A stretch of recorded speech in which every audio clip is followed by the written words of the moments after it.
Ribayan dyan ang sarip, di ba? Boy!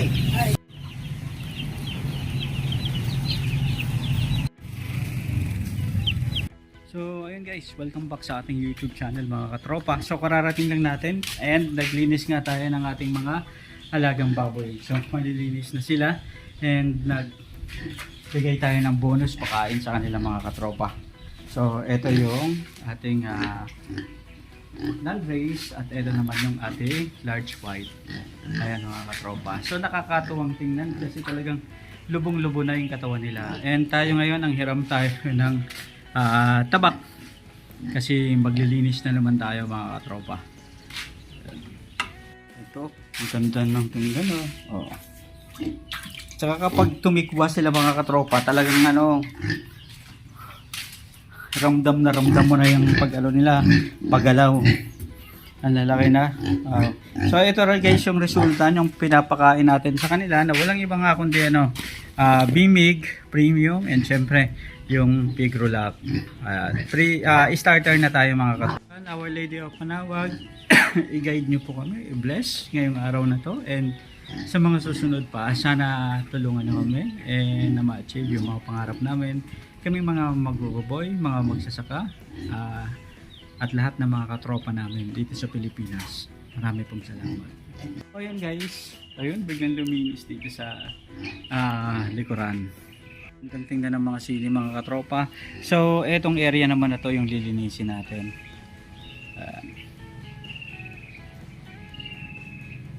So nga na to guys, gagaling tayo sa bayan at bumili tayo ng mga 45 days chicken. So yung 45 days nabili natin ng 55 pesos per piece ang bawat isa. And 3 days old pa lang yan mga katropa. Kaya bumili rin tayo ng 2 kilo.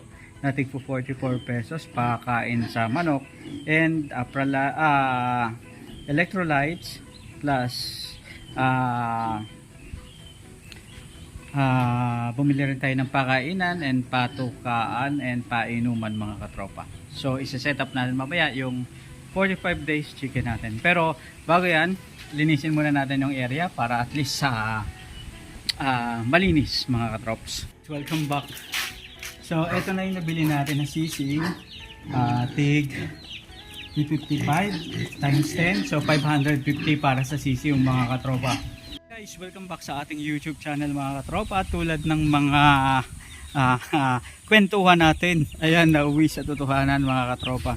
So, ito na yung 45 days chicken. Ayan. At ito na nga yung kulungan na DIY na ginawa natin mga katropa. So ito, napili natin ng 148.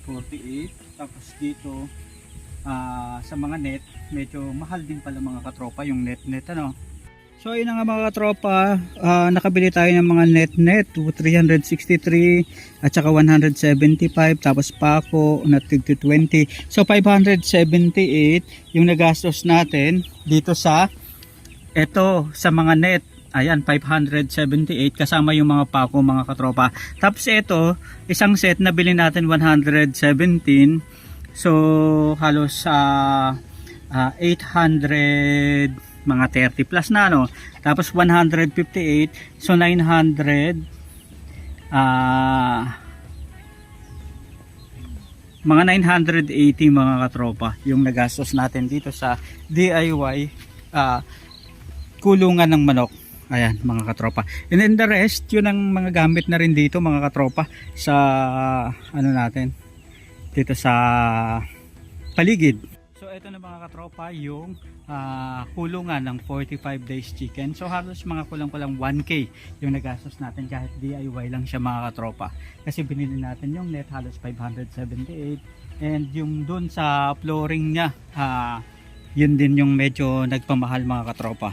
Kasi mga katropa yung flooring medyo yan, hindi yan net pero siya mga katropa, ano nga bang tawag dyan, yung parang plastic na matibay. Tapos ito yung pinaka niya, binili rin natin mga katropa para dito natin ipapasok yung kainan ng mga manok. So ito mga katropa, kahit pala backyard lang ano, and sa atin hindi pa commercial to, pero nagagastos na tayo ng ganun, DIY lang. So what more pa kaya mga katropa kung talagang full blast na yung ating gagawin mga katropa. Sa kulungan 978, para mga ganun 980 is eksakto na natin mga katropa. And kanina ngang morning napabili tayo naman ng halos ang total ng binayaran natin is 849 pesos. So kasama dun sa 849 pesos mga katropa, syempre itong sisiw natin na pang 45 days mga katropa. Ayan, so yung sisiw.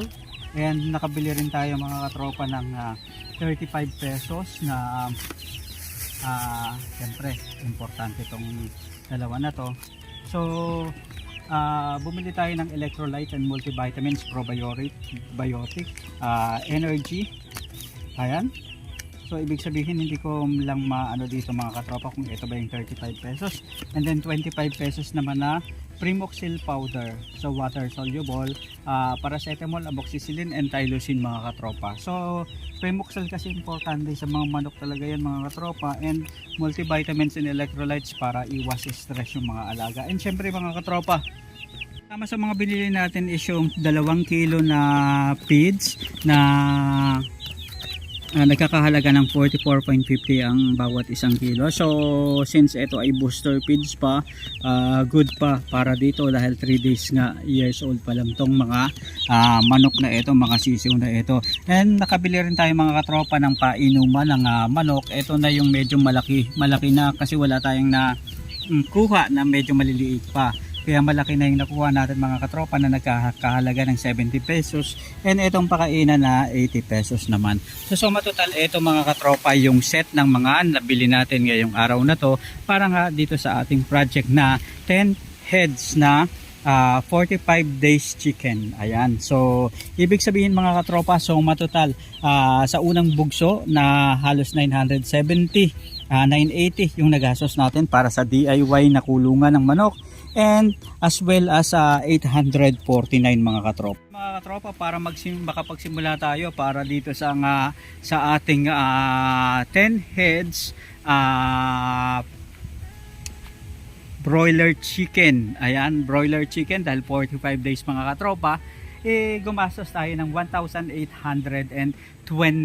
Ayan, 1,820 o 1,830. 1,829 mga katropa. So 1,800 para sa 10 manok na nakagawa ka na ng DIY na kulungan na pero gumastos ka pa rin, di ba? Plus yung talagang puhunan na mga katropa para sa 10 sisiw at pakain nga mga katropa. So ibig sabihin na ito, madadagdagan pa itong gastusin natin habang tumatagal mga katropa. Pero iba rin talaga, nakakapag-enjoy rin na magkaroon ng ganito sa yung bukuran and kasama ng ating babuyan mga katropa. And hoping tayo na mas mapaganda pa natin itong mga project natin. Although libangan lang to mga katropa, pero at least natututo tayo at saka nasi-share natin sa mga katropa natin. Lalo na din sa mga OFW na mga subscriber natin sa iba't ibang bansa. Shout out sa lahat ng mga katropa natin sa Middle East mga katropa and sa United States of America.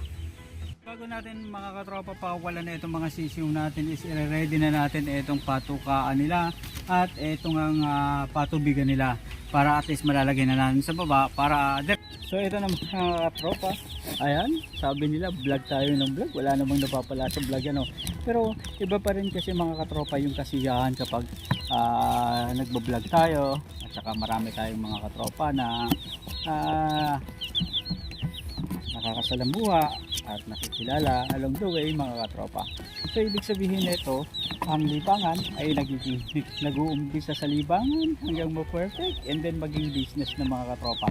Pero para sa atin mga katropa, happy tayo na meron tayong ganito. Happy tayo na meron tayong mga napaglilibangan na katulad nito. And I hope na mas lalo pang tumami yung subscriber natin kasi mag 100,000 subscriber na tayo sa YouTube and 67,000 subscriber naman sa Facebook. So samahan niyo po ako sa journey na ito mga katropa. So eto, naka-ready na yung pagkain ng ating mga manok. So ilalagay na muna natin ito mga katropa dito sa baba para at least naka-ready na. Ayan. So medyo since DIY na kulungan tong ano natin. By the way, ito nakikita yung kulay blue. Sa baboy ito actually mga katropa, nilagay lang natin dito para at least ano mga katropa. Ayan. So dito natin ilagay itong kainan ng mga sisiw natin. Ito mga katropa. And now naman i-ready na natin yung painumin nila. Lalagyan natin ng vitamin. So ito mga katropa, ano na natin, kakat natin. Social naman tong galing sa BNJ na to, ano, bubuksan natin. Parang pagkain lang, may lock pa, no. So ihahalo natin dito mga katropa. Ayan. Electrolytes, multi-B. And haluin natin ng konti mga katropa para yes. Okay. And syempre mga katropa, tatakpan na natin. And ito na yung painumin ng ating mga alagang manok. So since bago pa lang sila, importante talaga mga katropa na naglalagay tayo ng electrolytes.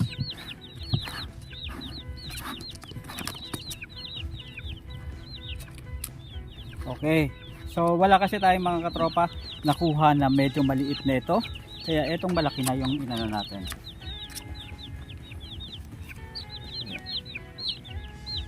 So ilagay na muna natin dito sa baba mga katropa.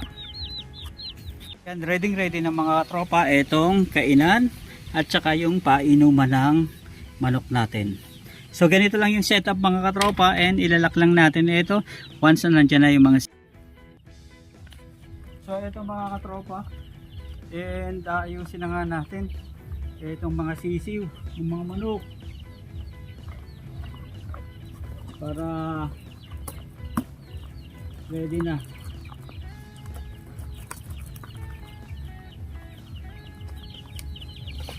Ating 45 days ticket. Aba, nanunuka na mga katropa, mukhang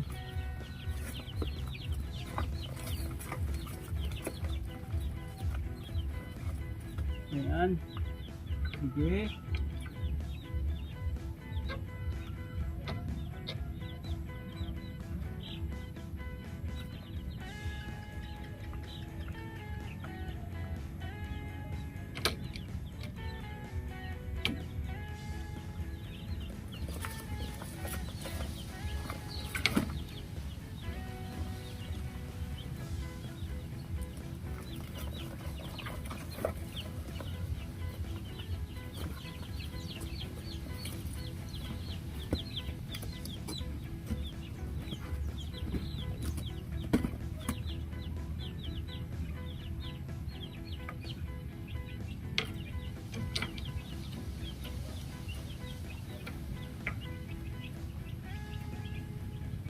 Ayan, ready na. So, ibig sabihin mga katropa is talagang nakaset up na itong ating 45 days chicken, broiler chicken mga katropa. Ito na mga katropa, ang ating 1,820 pesos na DIY and setup. Isang bultuhan ng pa 10 heads, 2, 4, 6, 8, 2, 4, 6, 10. Ayun mga katropa, akala ko kulang ng isa. So 1,820 ang nagastos natin dito mga katropa. At ayan nga, umiinom sila, kumakain, and ito yung magiging bahay nila for the next 45 days. So starting today mga katropa. So ibig sabihin na ito, sama-sama tayo na mag-aabang, magtutulungan kung paano ba yung tamang gagawin dito mga katropa. Ano kaya yung target natin? Pag-usapan natin sa mga susunod na araw mga katropa. Ayan. So umiinom na sila. Dun sa pag-inom nila mga katropa, mayroon meron ng electrolytes na kasama doon sa tubig na iniinom nila, and happy tayo at least sa nakapag-start na tayo mga katropa dito. Ang ano lang natin is kulang tayo sa ilaw. Ayan.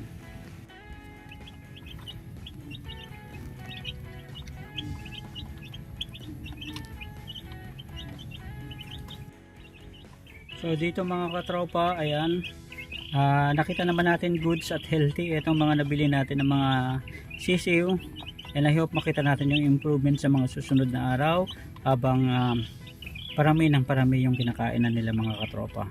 So ngayong gabi dito sila, and samahan nyo ako sa journey na to mga katropa, and tulungan nyo ako na palakihin na itong mga sisiw na to araw-araw mga katropa. Kung may mga comments kayo, mag-comment na kayo mga katropa para at least para makatulong sa pag-aalaga natin ng 45 days chicken na to.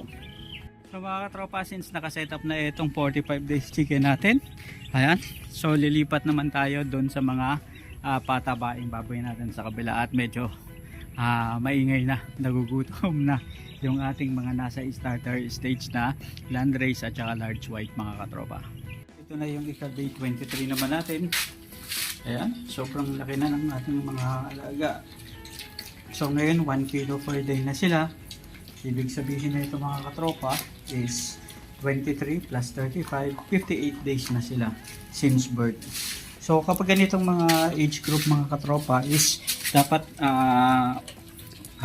on the go na rin yung planning natin para at least mapurga na naman sila.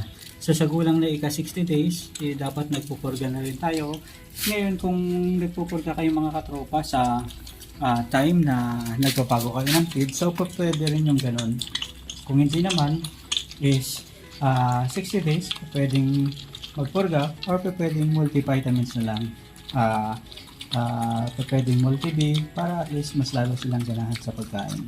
So ito na mga katropa yung pig rolak natin na large white yung kinakain, pero kita naman natin mga katropa talagang ang ganda ng katawan. Ayan, mabilog at saka malusog. Dito naman mga katropa sa bimig is ganun din, talagang super ganado talaga sila sa pagkain mga katropa. So kung titingnan ninyo, halos parehas na bilugan talaga yung kanilang katawan, and ang ginagamit nga natin mga katropa is parehas na premium feeds. Iba rin kasi talaga mga katropa yung kapag premium, talagang kitang-kita natin yung resulta sa pangangatawan ng mga alagang baboy. Hindi nakakapagsisi na gamitin. Ang pag-aalangan lang natin dito is kung sakaling 4 months na ba o napag-aalaga o saktong 120 days, makuha kaya natin mga katropa yung tamang timbang, target natin na kilos para sa kanila, and umayon din kaya mga katropa sa atin yung price o gate price ng baboy, farm gate live weight price, kasi yung live weight price pabago-bago, minsan tataas, minsan bababa. So ito yung isa sa mga challenges ng mga magbababoy dito sa Pilipinas. Pero hindi ibig sabihin yun mga katropa na may mga challenges na katulad nyo na nararanasan, hihinto na tayo. Sa negosyo ng pagbababoyan, talagang may mga challenges, and kanya-kanyang diskarte na lang. Kaya yung iba nating mga katropa, isa sa mga diskarte rin talaga nila is yung nagsasariling katay sila mga katropa. And masaya tayo kasi super healthy yung mga alagang baboy. Kapag ganitong age group, yung mga tubig nila is pwede nating lagyan ng mga electrolytes, lalo na kung mga taglamig, Doxylac or doxycycline, or pwede rin namang anti-stress. Kung nagtatay yung ating baboy, pwedeng anuhin nyo na kaagad, kamutin nyo na kaagad. Huwag na kayong mag-antay pa na lumala. Sa panahon ngayon mga katropa, ingat-ingat muna tayo dahil marami tayong mga katropa, at saka nakikita natin sa Facebook, nagbo-viral sa ibang mga malalayong lugar, may mga baboy na hindi ko alam kung tinamaan pa ng mga ASF, kasi sunod-sunod pa buhay na baboy, mga nililibing. So ibig sabihin nito, ingat-ingat din tayo mga katropa, and kaya yung biosecurity sa ating baboyan kailangan laging in place mga katropa. Kasi pagkainan nga dito ang ating mga alagang baboy na to na landrace at saka large white, na kumakain ng bimig at saka pigrolap. Kapag lumingon naman na tayo dito mga katropa sa kabila, nandito naman yung ating 45 days chicken. So ito yung first day nila dito sa atin, and kumakain nga sila ng chick booster at nilagyan na natin. So nilagyan rin natin mga katropa ng multivitamins at saka electrolytes yung kanilang painumin para at least hindi sila ma-stress mga katropa. And kita naman natin talagang healthy rin yung mga 45 days chicks broiler chicken na nakuha natin mga katropa.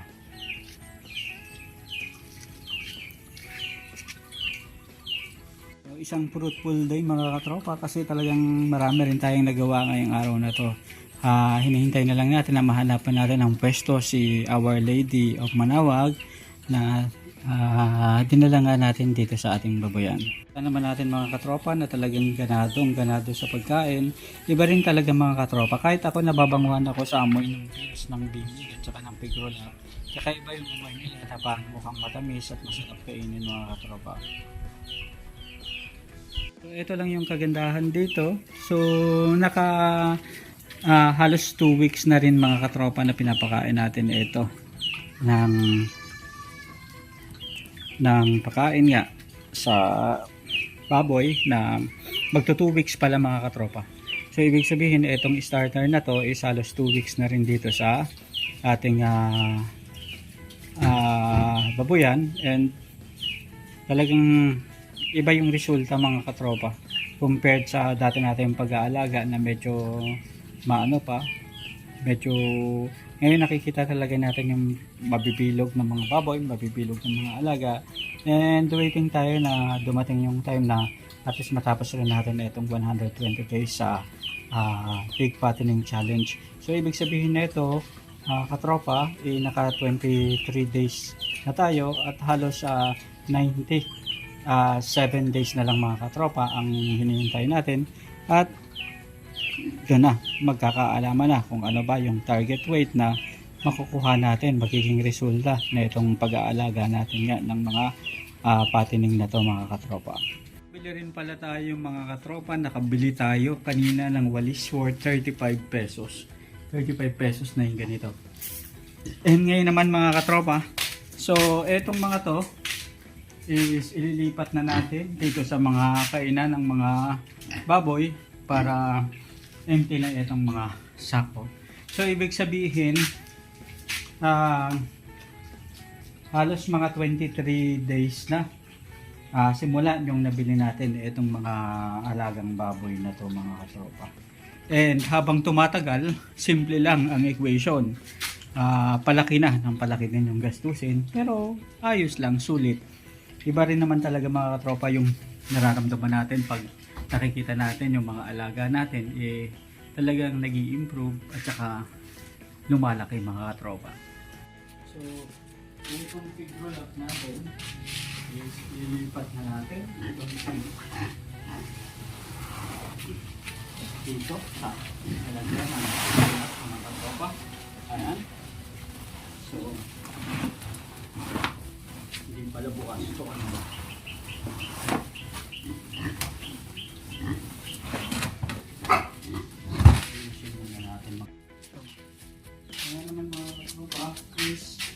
ito, bimig naman. Itong bimig premium. Ito naman naman. Ilalagay natin sa lalagyan. Nasa na ba yung buteng?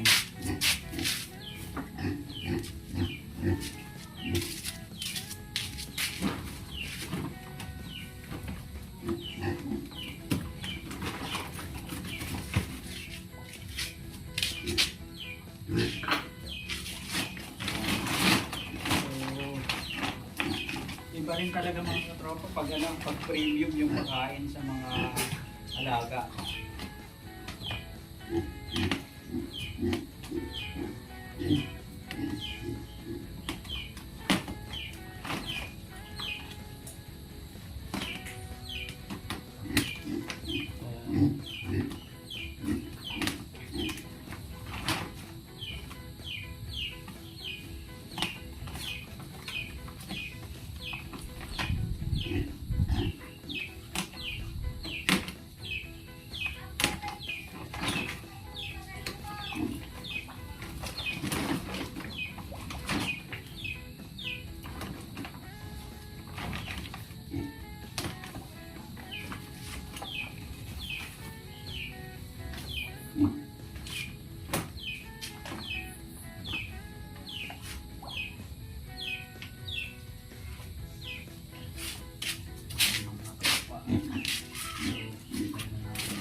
guys, ito yung pigrolak natin na sako.